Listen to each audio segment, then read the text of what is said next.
Bismillahirrahmanirrahim. Dear viewers, Assalamu alaikum. I'm your host Faisal Raza and you are watching Foresight. Viewers, Henry Kissinger, the late former US Secretary of State, sees Pakistan-China relation as broader strategic rivalry between the US and China. But he always emphasized that the need for the US to maintain a balance of power in the region. But world witnessed it entirely opposite. The US has chosen India not to balance but to counterbalance China while imbalance its relations with Pakistan. In 2020, while during a hearing at the US Foreign Affairs Committee, the United States former Principal Deputy Assistant Secretary of State for South and Central Asian Affairs, Ms. Alice Wells said, and I quote, "The US aims to snatch Pakistan from China's influence." This actually shows the US policy towards China, towards Pakistan and towards India. Since 2004, India and US signed more than dozens of agreements, policy documents and took several initiatives that contributes to India's economic, social and technological, nuclear, defense, military, space and lots of other domains. And this is happening to turn India into at least a regional power, to contain China and its neighbor, Pakistan. Recently, US Republican Senator Marco Rubio introduced a bill in the US Senate, and that is basically an Indian bill in Delhi's language, with Hindutva desires against Pakistan. It seems Indo-US Nexus has taken a harsh turn. But the questions arises that how it would be lethal for Pakistan, what could be its implications, and whether we are prepared for it. These are several questions, and to discuss this pivotal regional issue, we have with us in our studios Brigadier Retired Dr. Raashid Wali Janjua. He is the Director, Islamabad Policy Research Institute, IPRI. Most welcome to you. Thank you very much, Raza. And along with him, Dr. Ghulam Mujadid. He is the Strategic Affairs Expert. Most welcome to you, Doctor. Thank you very much for your presence. And online joining us, Ambassador Masood Khalid. He was the career diplomat and seasoned diplomat. He is the longest serving ambassador to China. During his tenure, the CPEC was not only conceived but also launched and consolidated. He served Pakistan Foreign Services for 4 decades. Most welcome to you, Ambassador. Thank you very much for your time online. My first question to you, Ambassador, that China, its military and economic power is actually growing and growing at the fast pace. US intends to confront, and for that Washington chosen India as China's rival and economic competitor. But whether India deserves that, because historically it can only act as a regional conspirator and a troublemaker. How do you see that? Thank you very much for giving me this opportunity. Obviously, we have to see the US-India nexus in the context of US Indo-Pacific strategy, which was launched in 2022. Now, before I proceed, I would like to highlight 2 important facts. What did this strategy say about China? The rationalization of this strategy. And it says, and I quote, "This intensifying American focus is due in part to the fact that the Indo-Pacific faces mounting challenges, particularly from the People's Republic of China, which is combining its economic, diplomatic, military, and technological might as it pursues a sphere of influence in the Indo-Pacific and seeks to become the world's most influential power," etc. Now, about India, what it says, and I quote, "We recognize that India is a like-minded partner and leader in South Asia and the Indian Ocean, active in and connected to Southeast Asia, a driving force of the Quad and other regional fora," etc. So this is the context in which India-US collaboration is growing. India acting as a counterweight to China. And I agree with you, with your observation, that all along since 1947, India has pursued a foreign policy playing on all sides. And you would recall in 1962, when Sino-Indian border conflict broke out, Prime Minister Nehru actually sent a frantic request to the US president at the time, requesting military assistance and economic assistance against China. And of course, the United States obliged. And at that time, India was the champion of the non-aligned movement. So you can see there is a paradox, a contradiction in India's foreign policy all along. Now, if you look at the current state of its foreign policy, you can see that while it has concluded very important agreements and understandings with the United States, which are of strategic nature, it is also not bypassed or forfeited its relations with the Russian Federation. So it's and the irony is that the Western powers, particularly the United States, looks the other way, whatever India does, be it the atrocities in Jammu and Kashmir, its persecution of minorities, Muslim minority and other minorities, its planned assassinations in foreign soils, including Pakistan, etc., human rights violations. So this is the policy. And India-US nexus is, of course, to the detriment of Pakistan, because while Pakistan has been a friend of both the United States and China, and the United States has been a good development partner, and it has helped us in the past in our in meeting our defense requirements also. But now the global landscape, regional landscape has changed. United States has chosen India as its voice in South Asia and the Indian Ocean. And if you look at the long-term agreements which India has signed with US. Yes, definitely.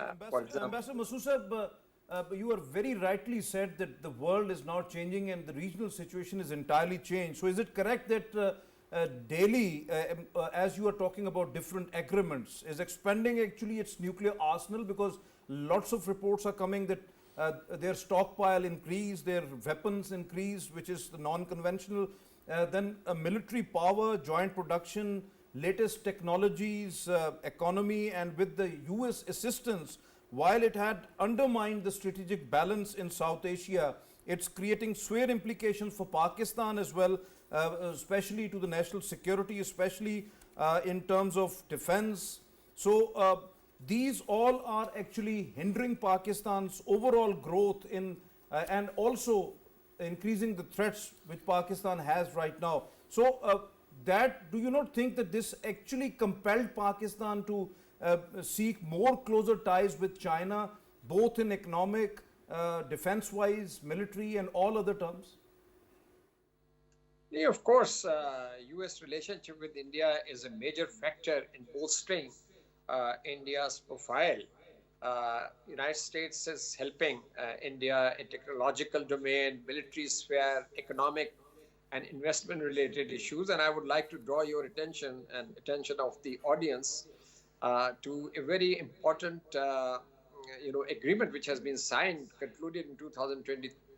I think there is some issue of audio. So, Brig, whether the recent introduction of a bill in the US Senate, apparently an anti-Pakistan that is biased and based on Indian narrative, level lots of allegations. One is that Pakistan is spreading terrorism in India. It's amazing. Whereas United States very well knew that it's India which is state sponsoring, financing, facilitating, aiding, abetting, and using the third country to spread terrorism in Pakistan. Directly in the US, Canada, Britain, it was always admitted by various US officials, even the CIA officials, the politicians. Then why such a disgusting bill in Senate? When it comes to US allies, US never pulls its punches. It's very clear. Didn't you see that rapturous applause by the US congressmen and women to Netanyahu, and how he was given standing ovation, and when he was saying that Jerusalem is going to be the indivisible capital, and we are very clear. So, all those inflammatory rhetorics were supported. Same is the case with India nowadays, because in the US calculations, the global competition that trumps all other considerations. So, United States is very clear that they have to contain China, and India is to be used as a countervailing force. And in simple words, this latest piece of legislation in the Senate by Rubio is saying that let India do what it is doing with impunity, you hold back. You see, I personally feel it is in response to some developments in Kashmir, Indian illegally occupied Jammu and Kashmir. There has been a spurt in the violence, and there is an indigenous resistance which is boiling up now. So, they are insinuating that probably Pakistan is again initiating that after a long layoff. So, that is the intent, that give a message, put the pressure, dissuade Pakistan, and give a complete carte blanche to India to do as it wishes, because India has been chosen as a regional surrogate and a regional gendarme to arm twist all other countries which do not see eye to eye with the US vision in the Indo-Pacific, because the current US policy in South Asia as well as the Asia Pacific is premised upon containment of China, and the maritime alliances like Quad, now another alignment Squad has come into play. You saw the recent Quad meeting in which Jai Shankar was representing India, and the Americans very clearly explicated that India would be given the same status as South Korea and Japan. Yeah, definitely. And that was the NATO embedded countries. in bill, Yeah, because even the NATO countries. yes, So, yes. and honestly, it's nothing new. Ever since India was granted the status of major defense partner in 2016, from 16 to 23, there were 4 foundational agreements, Limau, Komkasa, Beka, which increased the Indian exports phenomenally, 31 times the Indian exports to the world grew, because there was a phenomenal spurt, technological edge was given, and now there's a new initiative. And initially there are lots of concessions also offered to India for exports and all that. The biggest concession is the exemption from the CAATSA sanctions regime, which means that they can do business with Russia. And you know how paranoid United States nowadays is about Russia, but the CAATSA sanctions do not bother them as far as the India is concerned. And there is a new collaborative regimen Indus X, by which the critical and emerging technologies which United States does not even share with its closest allies. So, those would be co-produced, and rather India would be the main producer, and the O&M status would be given to its companies. And the platforms like Apache, Chinook, MQ-9, all those C-130s and unmanned crew service vehicles, new concept that is coming in, geospatial space collaboration, and BMD. So, all this means that there are over 1,000 startups which US has initiated, and there is a multiple stakeholder engagement, 75% private sector is being engaged. So, which means that United States thinks that engagement with India in defense collaboration is in the long term interest, and it's a long term vision, and Pakistan does not figure anywhere in that figure. Your point well taken, Dr. Ghulam Mujadid sahab, Indo-US bill, what the Rubio introduced in the Senate, alleged Pakistan exporting terrorism, proposed halt Pakistan's security and civil assistance, counter China's influence, provide support to and military cooperation with India, as rightly said by the Brigadier Doctor, treat India as ally like NATO and Israel, South Korea and Japan, allow India to purchase equipment from Russia without sanctions, expand international military education and training cooperation. Your thoughts? I think let's look at the problem as has been indicated both by Ambassador and Dr. Saab, that there are dominant state structures in the world, there are regional state structures, and there are international state structures. The world actually is governed by a mega international structure that is under constant flux. And the biggest change that can occur in the international system is that one of the leading or superpower actually is competed by another superpower who is vying to take the place of the first one. So in this power transition, this is the most dangerous time for the world, because this time will be there will be wars, conflict, and competition, intense competition in economic, political, and strategic terms that will be unleashed because of this power transition. Definitely. The ones that the United States of America, for example, would try its best to retain its status. But then, as the world history proves, it is just fighting against the time, against the fate, because the Chinese are, they are going to replace this, because there are indicators that that is how it is going to be like this. In this context, United States of America has put lot of its chips on India, because we might have, we are of course direct neighbors, and we have a history of mutual history that has been talked about. But let's look at India as a state. It is it has geostrategic kind of strengths that it has inherently. It's a big country. Well, it has maintained a facade of democracy or something, and it has done good with its economy and itself. So it is a natural kind of a partner for that state that is vying to maintain its status in the world, that is the United States of America.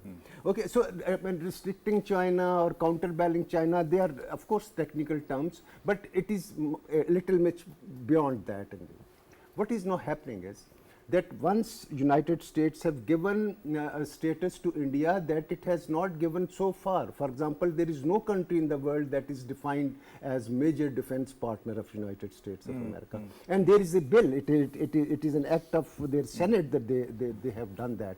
This thing, kind of ensures that in all, competition, strategic interactions of India will be helped by the United States of America under the law of the land.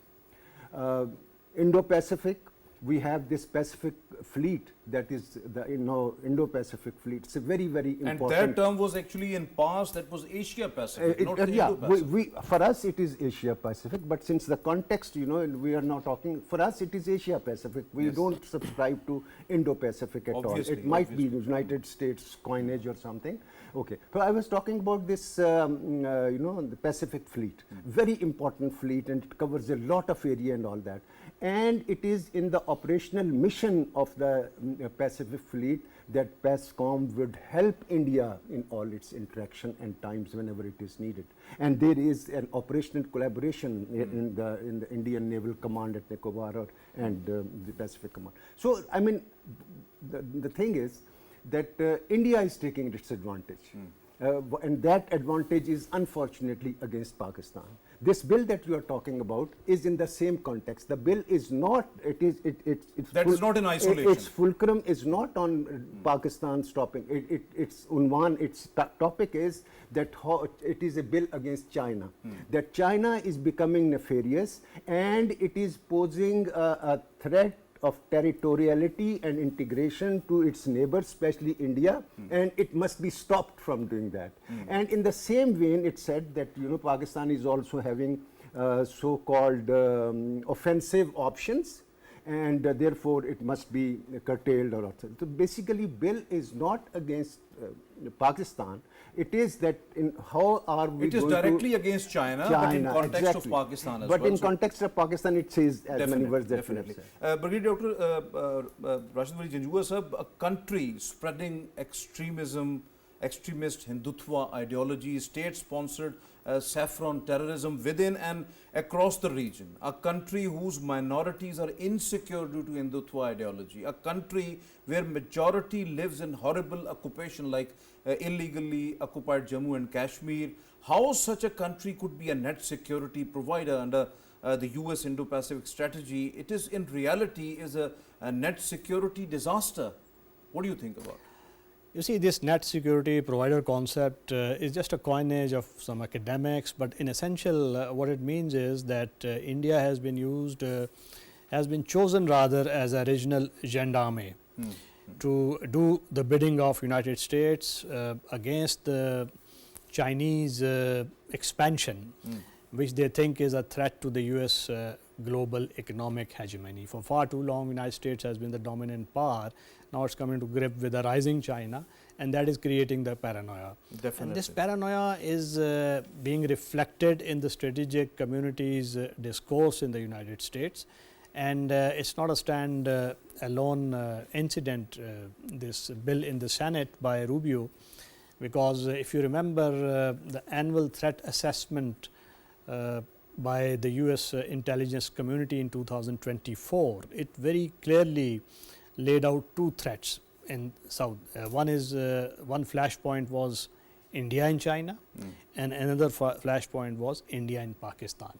So you see how they frame the issue, how they create the rationale, and then they start resourcing, because Indians are quite deft in their diplomacy. They are exploiting that American paranoia against China. Essentially what they are telling them is that, look, China and Pakistan, they'll make a common front against us in the event of any even border skirmish on Arunachal Pradesh and Ladakh area. If there is some territorial skirmish, then the Pakistan would also make a common cause, and that is a threat which is emerging, and Pakistan is indulging in those acts that are destabilizing to India. So that's the kind of message they are sending, and in response the US is without thinking through that India in fact is in brutal occupation and annexation of Indian occupied Jammu and Kashmir, where a brutal reign has been let loose. Two areas, two states, state of Jammu and Kashmir has been divided into two union territories. For the first time in the history of Indian journey, two states have been relegated to the status of union territories, and the demographics are being changed exactly like as per the playbook of Israel, what it is doing in the Palestinian occupied territories. So Israel is the regional surrogate in Middle East, India is the regional surrogate, their propensity, their predilection, their strategies are the same, and they are doing they are going by the same playbooks. So India, with their own repressive attitude inside their own country, there are voices from opposition also, from marginalized communities like Sikhs, Christians, and even Buddhists. Obviously, your point well taken. Your point well taken, Dr. Ghulam Mujadid, why Pakistan's counter-terrorism efforts and the supreme sacrifices are never taken in consideration by the West, especially the US? Why Washington is always test the nerves and take U-turns after every decade or so, when Pakistan presented undeniable documentary evidences of Indian state-sponsored terrorism in Pakistan, as Indian one of the in-service commander, Navy commander Gulbhushan Sudhir Yadav is still in Pakistan's custody and is a living proof of Indian state terrorism in Pakistan. So why US not considering these things in its account? I think a nation's interest, the immediate interest, they take precedence over the ethical considerations in international relations. Not only that, for example, is it that Americans are totally ignoring the Gaza thing? They are just not pushed, whereas the whole globe has stood up in favor of that. Obviously. Now, nobody would know more about Pakistan's sacrifices than United States of America, because this global war on terror was fought jointly over here in this, Definitely. area. And so Pakistan's sacrifices are very well known at the actual level, operational level, to the United States of America.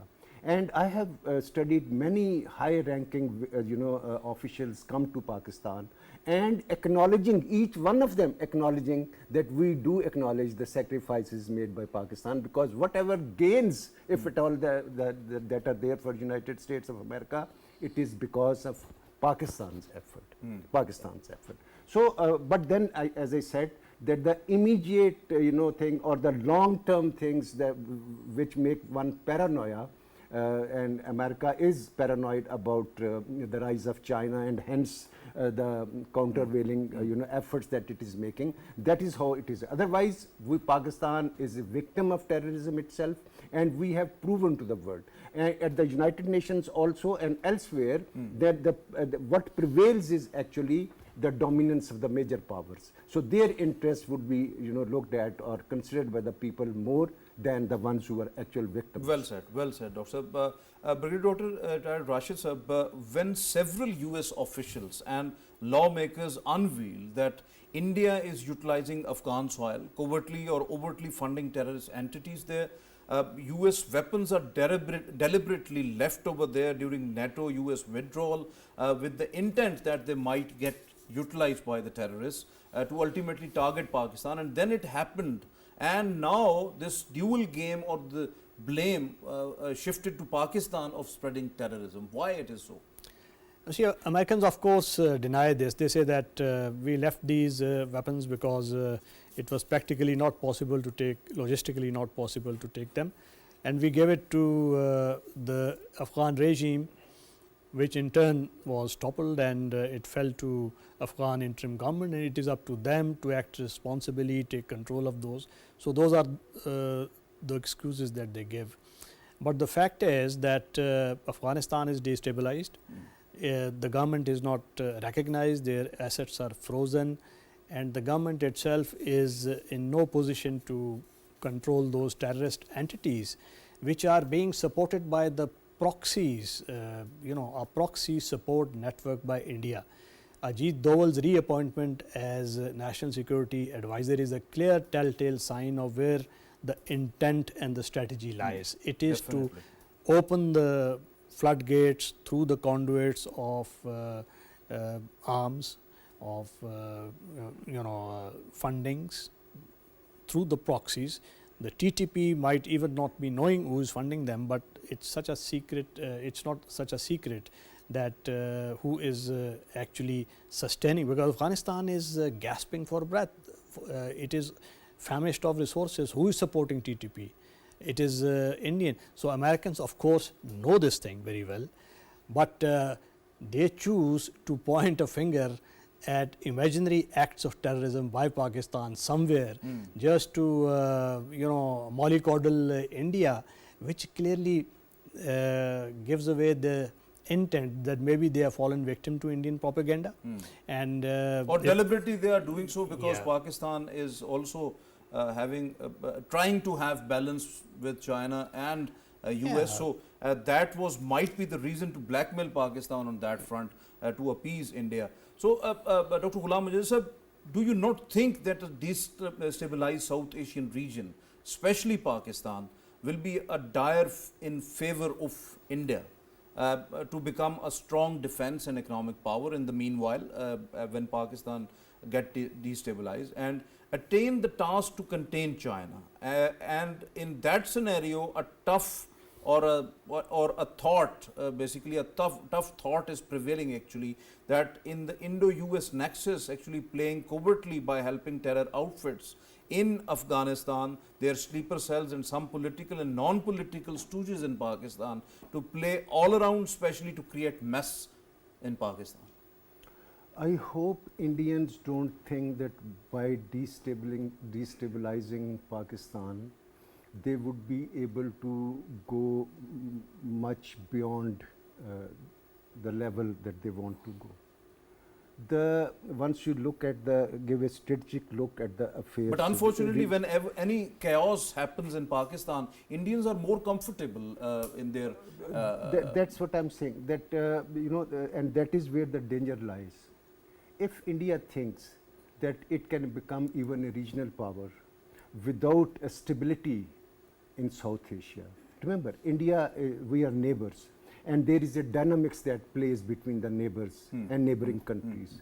If anybody thinks that it can benefit by making Pakistan weaker, destabilized, and still can gain that status, that what did Dr. Sab say? What is the United Nations intelligence communities, for whatever reason, but they have said that this is one of the two greatest threats to the world peace or something of that. That India, Pakistan, because it is unsure. If there is instability, there is some kind of that thing, and anything can happen anytime. So that is the point that needs to be understood. Definitely, you are absolutely right. So, Ghulam sir, what about overall picture, as it seems that the US has finally decided to facilitate India to the maximum, given blanket immunity on genocide and war crimes, as Brigadier Sahab was rightly mentioning about illegally occupied Jammu and Kashmir, human rights violations in Manipur, Nagaland, Assam, Punjab,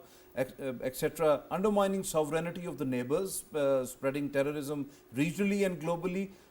United States is a witness of that, how RAW is operating in their country. Means US-Israel nexus now supplementing Indo-US nexus? Yes, I think US-Israel nexus is another name of Indo-US nexus. Yes. I would say that. Both are synonyms to each other. I think they are same thing. They are synonyms to each other.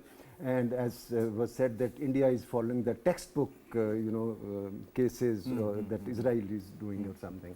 And same, not only the textbook, but also the toolbox is they are using the same thing or something. I think the world is changing. And we are in the midst of a very, very foundational changes in the world. In the world public opinion, it is not the same as it was because there are phenomena that have occurred. The United Nations, the United States capacity to manage the world peace, it has been demonstrated to be abysmally low. They have taken the world to the Third World War. If they think that by taking, and they have done greatest harm to Europe that could have been done by any enemy of Europe in the shape of this thing. So, and in the Indo-Pacific, they think that they can dictate terms. I think since they are big power, they please need to understand that the world has its own dynamics, and let's not consciously rely too much on military powers and on this thing and this thing. There are solutions, and take example of China. Here is a nation that is one of the most powerful nation and declares that we do not have any ambitious design, and we are not following the criteria for rise to power by colonizing. No hegemonic or expansionist design. I think that's a very good model to follow. Definitely. Otherwise, we are sleepwalking into the Armageddon. We are sleepwalking to the destruction of the world. And this is happening in front of our own eyes. Definitely. And they are not realizing. Instead of going on to the diplomacy, they are still strengthening so-called NATO, which is not a powerful alliance at all. And it will be shown very soon. It is really unfortunate. It is really unfortunate. Brigadier Dr.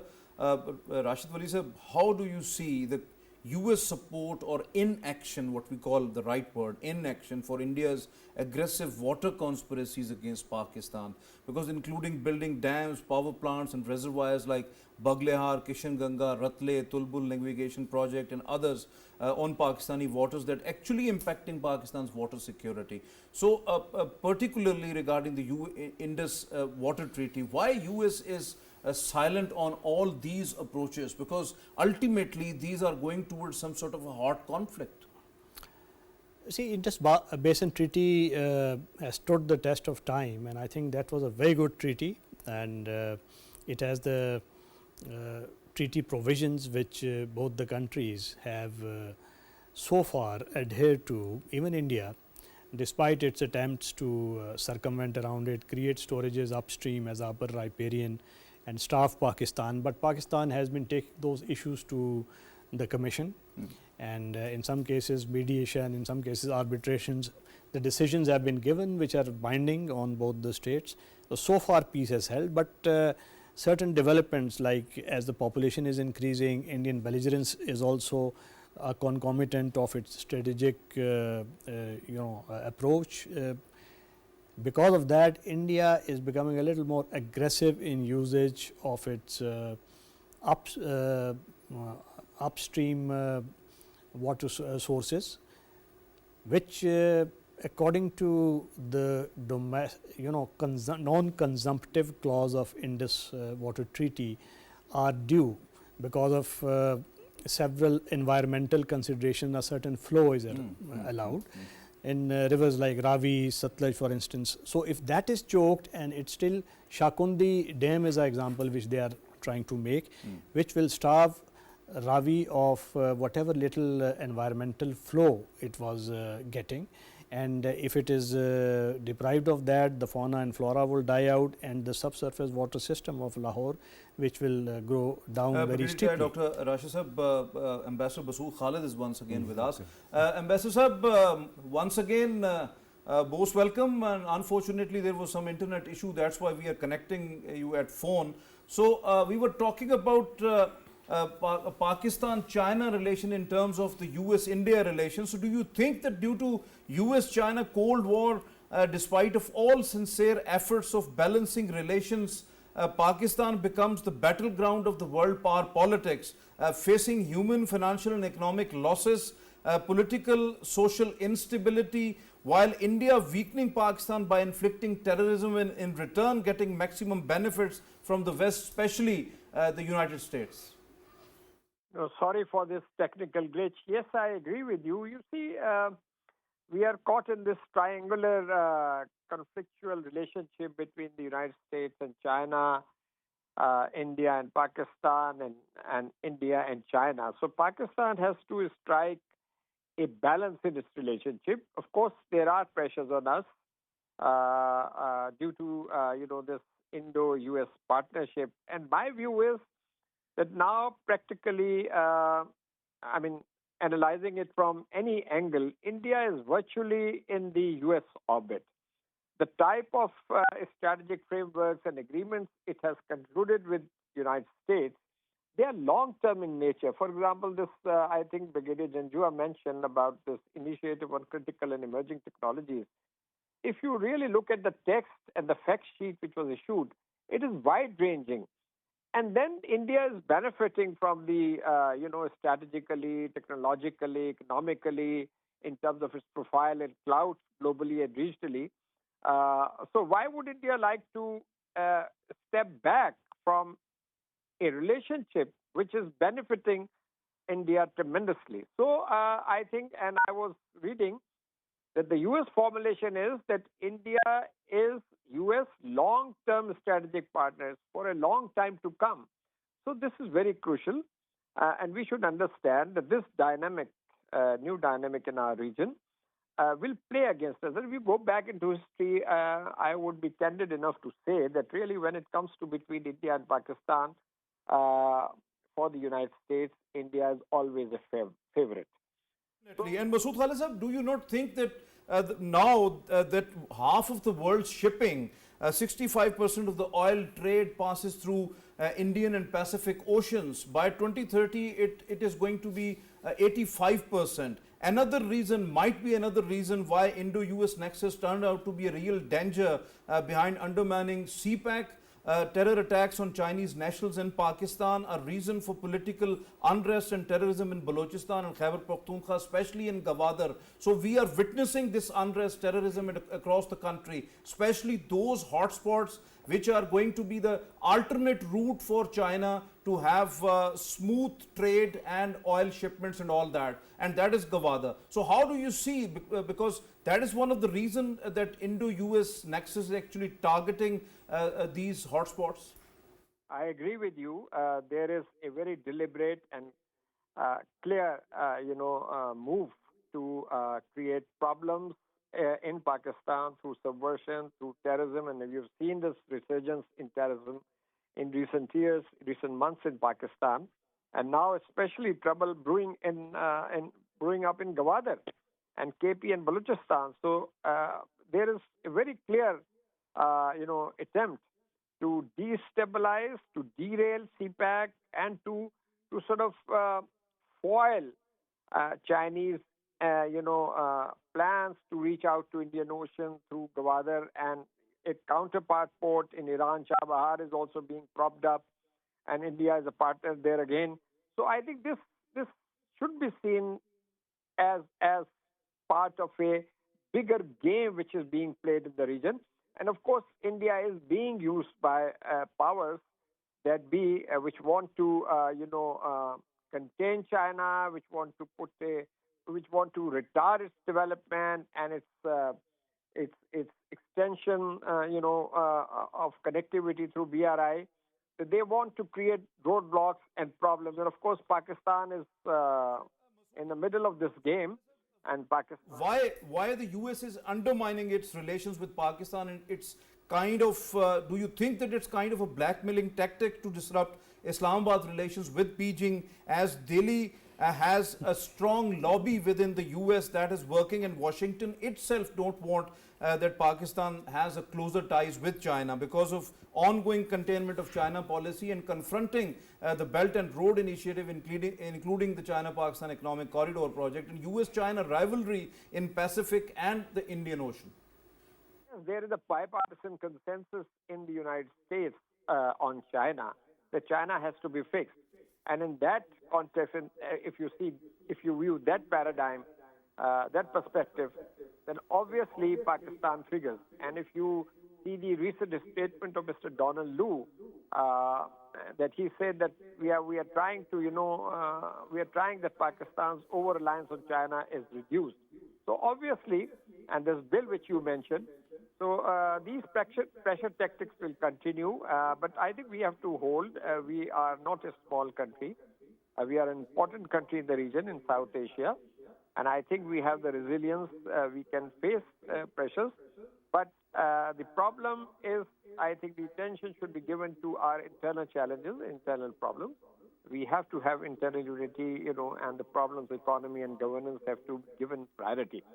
Masood Khalid sir, very quickly, because we run short of time, so very quickly, very brief, that what you think that what we have to do at the foreign policy front, along with that, what as a nation Pakistan has to do, because whether we are ready to accept these challenges which are coming from India or from US, and how to balance in between US and China. No, this is not a question of whether we are ready or not. We have to be ready, because challenges will mount. Challenges will increase. So my point is, first of all, internal unity and focusing on internal challenges, number one. Number two, as far as foreign policy is concerned, enmity towards none. We do not want to spoil our relations with the United States. The United States is an important partner. It's an important country. It's a superpower. So nobody is advising, nobody is suggesting that we should do anything which it's not a zero-sum game. Our relationship with China is different. Our relationship with the United States is different. India has been chosen in South Asia as a partner, as a security provider. So in that context, Pakistan's relevance in the eyes of the United States is much less. But that does not mean that Pakistan is becoming totally irrelevant for rest of the nation, or even for the United States. So Pakistan will... Absolutely right. Thank you very much, Ambassador Masood Khalid sir, for your precious time. Thank you very much for your candid views as well. Thank you very much, Brigadier retired Dr. Raashid Wali Janjua Sahab, for being here in the studios. Thank you very much, Dr. Ghulam Mujadid Sahab, for being here. As you have just listened to our panelists, viewers, India is always a troublemaker, playing a double game not only with the international powers but in the region as well. The bill introduced in US Senate by Senator Marco Rubio is clearly the manifestation of the US to have long-term relations with India, ignoring all the atrocities, war crimes and genocide, whatever is happening in the Indian illegally occupied Jammu and Kashmir. US is actually transferring 75% of the technology to India. That is really a challenge for Pakistan and a strategic threat, no doubt about that. India categorized as a major defense partner for United States. Whatever is happening in Pakistan right now from the third country, particularly from Afghanistan, is Indian sponsored and US backing. Balochistan, whatever is happening in Gawada, Khyber Pakhtunkhwa, that is actually targeting the Chinese nationals in Pakistan, or the CPAC projects, is the clear manifestation from the big powers, particularly from the US, and in the region it's India. Internal stability is very vital for Pakistan, and we have to strive for that, and we have to balance these relations with India, with China and United States, and we have to be aware of what India is doing actually. This is today's Foresight. It's time to sign off. Allah Hafiz.